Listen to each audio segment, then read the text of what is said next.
Hello and welcome to Alongside, the podcast from North Standard for the shipping industry across the world. I'm Kait Borsay.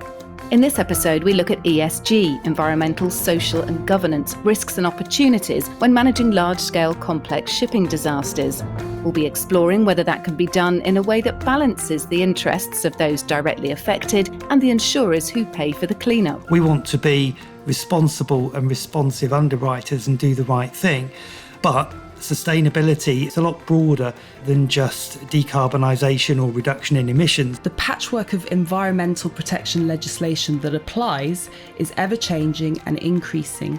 Legislation that perhaps wasn't designed to apply to emergency situations or casualties. Joining me to discuss this are Nicky Cariglia and Sam Kendall-Marsden.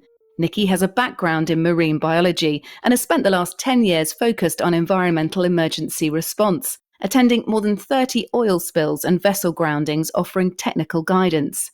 Sam Kendall-Marsden is the Chief Claims Officer for North Standard and has spearheaded the club's response to several major marine casualties, including the sinking of the cruise ship Concordia off the Italian coast in 2012. A warm welcome to you, Sam. Hello. And hello to you, Nikki. Hi there, thanks for having me. Let's get stuck into the topic in terms of what the principles are then. We hear a lot about those, don't we, Nikki? Environmental, social and governance. Break them down for us. What do they mean to you? Well, at their core, they're essentially what underpin the definition of sustainability. And that, at its most basic level, is the ability to meet our current needs without depleting natural resources to the extent that future generations cannot meet their own needs. And so within that, we have a wide complexity of whether it's the environmental aspects, the social aspects, and the governance aspects, together with the economic component. In maritime, there's been a very strong focus on the regulatory perspective on climate change and greenhouse gas emissions. But the E in ESG is so much wider than that, including the risks and impacts to biodiversity, how we use and utilise resources and manage waste and reuse materials where possible. Those wider components are what is most relevant to how we manage casualties. Is there an example that you can think of, Nikki, where you've been able to apply these principles and how perhaps a disaster that you've attended where you have to make sure that you're meeting those three pillars, those three principles? Well, I would say that actually when we respond to a casualty, an understanding that those principles are driving how we respond is there. Historically, we've looked at these ESG issues on a more ad hoc basis. Because of the unique nature of each situation, the sheer variety of jurisdictions that they can occur in, it didn't really make sense. But I think looking at them more systematically now is very much an option in a more formalised process.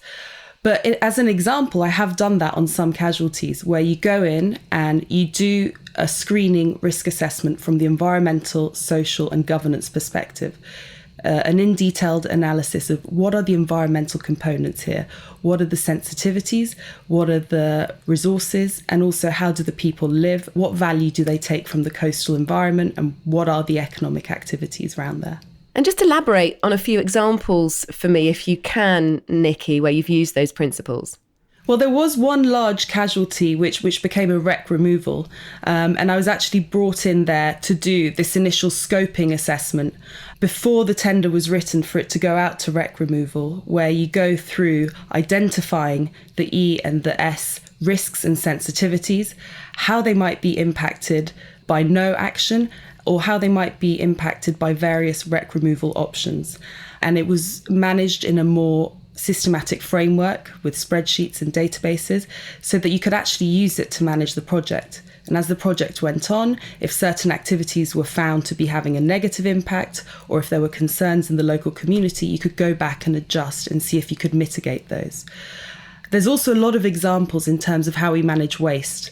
Often the formulaic ways to manage waste that come from casualties are those governed by legislation.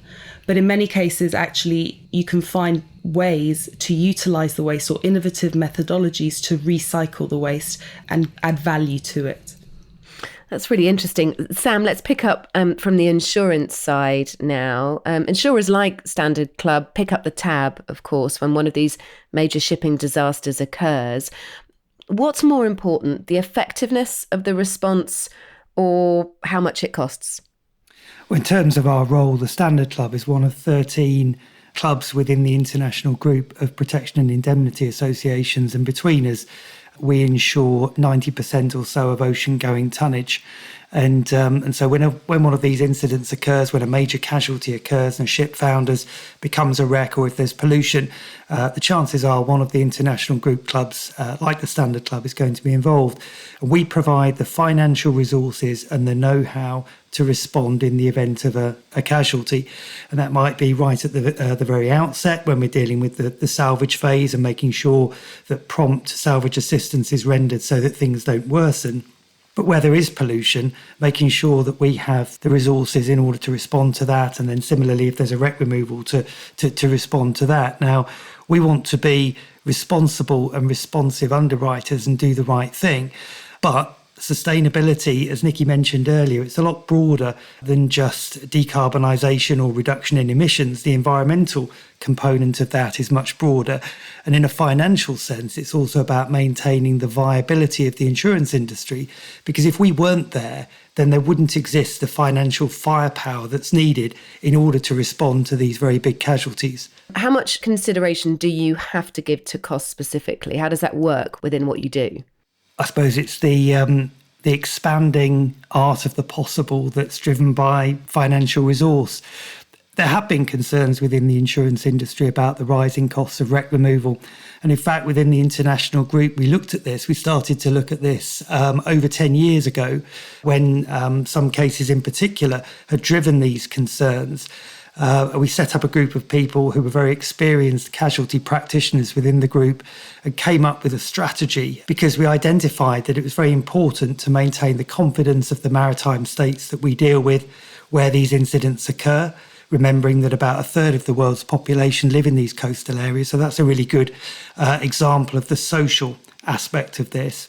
But what we also recognised was that it was important to support the legal underpinnings of casualty response through the various International Maritime Organisation liability conventions. So that's an example of the governance there.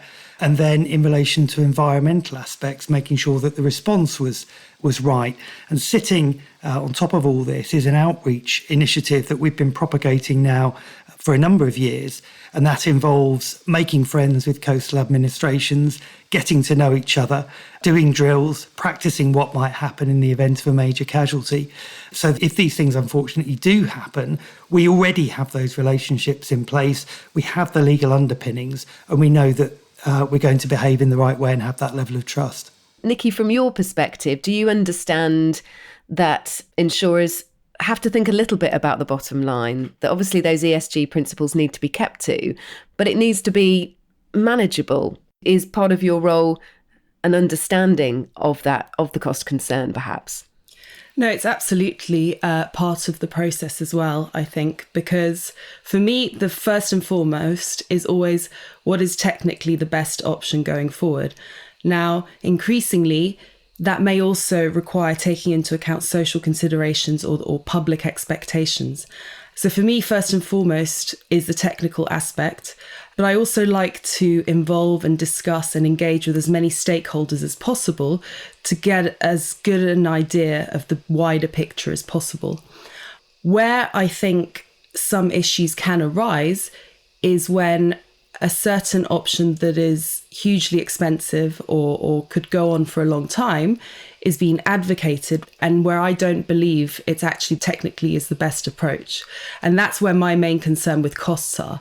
As Sam said, the horizon of what is possible is ever expanding. It doesn't always mean we should go that way. For me, I want to know what is the best outcome for people and environment. Just to jump in there, when Nikki, you've been involved in casualties and we're beyond the initial response phase where a prompt response is a good thing, and you're into a longer, let's say, wreck removal operation.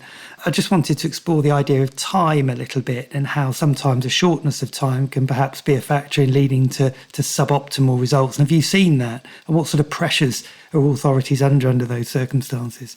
Well, that's the thing we have to understand. These incidents are huge, have a really high profile. And so in the initial phases, deploying a huge response for all potential options is absolutely understandable in many situations. It depends. With a pollution incident, once you've removed the bulk of the oil, or once a casualty goes to a wreck removal, you tend to have a bit more time to refine your response. The salvage side of things, or the early pollution cleanup, tends to be technically low skill with little time, whereas the more down the road you go to the response, the more options that become available with differing costs, details, and impacts. So those are the ones where you take a bit more time to kind of come up with the most suitable project. I just wanted to mention on that casualty response point, because the question that was raised earlier was where the quality of the response, if you like, meets the headwind of cost. And we see that, I think, in the early phases of casualty. So if you imagine a situation where a ship might be on fire or it's run aground, it's in need of urgent salvage services, typically it's a good idea to respond promptly to avoid the situation worsening, to avoid pollution, to avoid wreck removal. And there's a contract in the market, Lloyd's Open Form, that permits an early response. It's been around since 1908. It's well understood in the industry. But recently what we've seen is a decline in the use of Lloyd's Open Form. And the reason why that's a problem is because it then means that there is a delay sometimes in the provision of salvage services and things get worse. That's worse for us from a financial perspective, but more importantly, it's worse for the three things that we look at in the context of emergency response. And that's people and the preservation of life, that's the environment and protecting natural resources, the marine environment, and then thirdly, saving property. And so I think before we get to casualty response wreck removal, it's important to look at that phase as well. And within the international group, we recently commissioned Hugh Shaw, OBE, who's the former Secretary of State's representative for intervention and salvage, to commission an independent report on delay in the provision of salvage services. And Hugh interviewed a very wide range of stakeholders. And some of his findings included the fact that cost was a concern for certain insurers, property insurers, that typically pay for salvage. And the difficulty there then is if that then leads to a delay where an alternative contract is negotiated, you may end up with a worse situation after the fact. So I think it's important to consider this throughout the whole life cycle of the casualty. We touched a little bit on tendering, but also at the outset, and it's important to look at that as well. As we said right at the start of the podcast, you were involved in the Standard Club's response to the cruise ship Concordia sinking off the Italian coast in 2012. And I just wonder whether that's a good example to use where actually, because of the high profile nature of it, it makes it really tough to sort of stick to ESG because of the different pressures on you. Yes, and I think it goes a little bit broader than the immediate focus of what we've been talking about up to now, because ultimately that was a human tragedy in which 32 people lost their lives. So that clearly was the primary focus of this. And in terms of what we've done as insurers, it's not just about addressing pollution aspects or wreck removal aspects, but actually initially focusing on the people, and then in time looking to make sure that the claimants are appropriately compensated in relation to that particular incident. Where the incident occurred, it was in the Tyrrhenian Sea off the west coast of Italy. It's a pristine environment, and so there were naturally concerns from the local community about pollution, and we shared those concerns. And I actually travelled out to the island straight after the incident occurred, and we were able to run a tender process involving 2 salvors with a very simple scope of work to remove the pollutants from the ship, predominantly fuel oil, but other things as well. And that contract was negotiated within a matter of days, and they were able to do that very successfully and protect the environment from pollution. Beyond that, we then planned an extensive wreck removal operation, which was completed in 2014. That ship has since been recycled. And subsequent to that, we're currently involved in an environmental restoration programme. So everything that fell from the wreck of the ship has been removed from the seabed. All of that debris and sediment has gone. And we've engaged a team of scientists from the University of Rome. And they're involved in a 5-year project restoring that environment. They're replanting Posidonia seagrass, they're replanting different types of coral to restore that environment to the best that it can be. It's reviewed by the authorities on a yearly basis. We've also engaged a coral reef expert from Florida who flies over to examine the work and provide input. And I'm very confident that when we get to spring 2024, when the project comes to a conclusion, that we'll have left that environment in as best a state as it possibly can be. Nikki, what's changing in the way the sector responds to casualties or incidents? Well, I think what I've noticed in the last 5 to 10 years, really, is that the drivers of responding to casualties are becoming ever more complex. And by this, I mean, of course, public expectations are rising. When we were younger, it was normal to walk on a beach and find a tar ball, and that is no longer acceptable. That applies to all the situations we may find casualties in. We have much higher standards and expectations, which is one of the cost drivers as well. We've also noticed, and is more nuanced and needs to be backed up by data, but in a survey of the industry, a lot of people are overwhelmingly finding this, is that actually the patchwork of environmental protection legislation that applies is ever changing and increasing. Legislation that perhaps wasn't designed to apply to emergency situations or casualties, nonetheless need to be adhered to during the response. So it goes beyond and above the liability regime developed by the IMO, but legal instruments such as MARPOL, such as the EU ship recycling regs, the Basel Convention, all these make it incredibly complicated for the range of situations we may find ourselves in. Nikki, let's talk about data with you and the focus really on how to gather and analyse data to the optimum, really, to inform better decisions. Is that something that you're focusing on more and more? Are there any barriers in the way to gathering good data to help inform decisions? If we look at the wider sustainability space or the discussions going around this, everything centres on data. It's becoming more available, it's becoming easier to process, easier to store, and we're evolving ever more sophisticated ways of gathering environmental data. But data really comes in several parts. So the information required to make decisions. The marine environment is highly dynamic and it's been very difficult traditionally to understand processes in detail of what is happening.